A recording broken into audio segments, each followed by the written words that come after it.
Thank you, Mr. Speaker, and I also want to thank the gentleman from Missouri for allowing me the time to talk on this important item.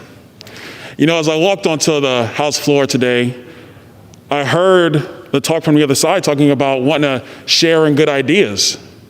But it's interesting, as this budget resolution has come forth, there's been no sharing of ideas. We've seen a general framework coming from the Biden administration calling for $1.9 trillion. But that completely flies in the fact that there is $1 trillion that this very body in the last Congress appropriated last year that is still unspent. That money has not gone out the door. Yet we're talking about solutions to help our country through COVID-19. Now, my career before politics was actually in finance and economics. I spent 17 years in that field. And if you're going to talk about stimulating an economy, the first thing you want to do is actually study the current state of your economy.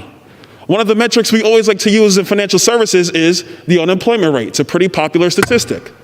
Well, let's take a look at the unemployment rate that's going on around the country.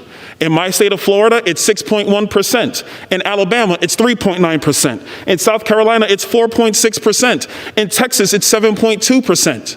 Compare that to blue states in our country, New York and California, where they soar over 8%. Why is that happening? Because their governors and their mayors have refused to reopen their economies. If you want to stimulate something, actually let the American people get back to work. Let them run their businesses, and you'd be surprised at what actually happened in our economy. Let's talk about $15 minimum wage, which is in the Biden plan.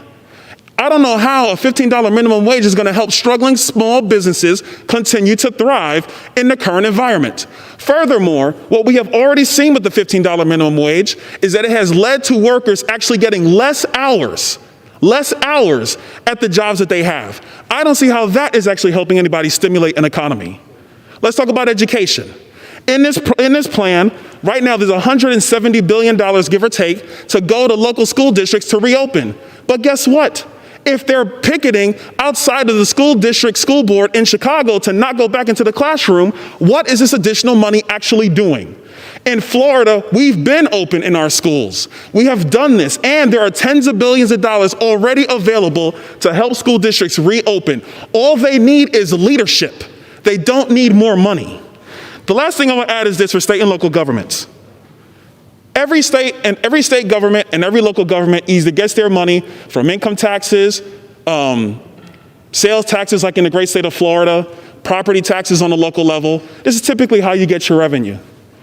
If you want to help state and local governments take care of their revenue problems, they should open up. They should not come back to this capital and get money. Because why should Florida pay for New York? Except for the fact that the only thing that New York has done is help the real estate markets in Florida because New Yorkers are fleeing New York to come to the great state of Florida. Mr. Speaker, let's be clear. This budget resolution is not about economics. It's not about COVID-19. It's not about helping our schools reopen. This budget resolution is purely politics.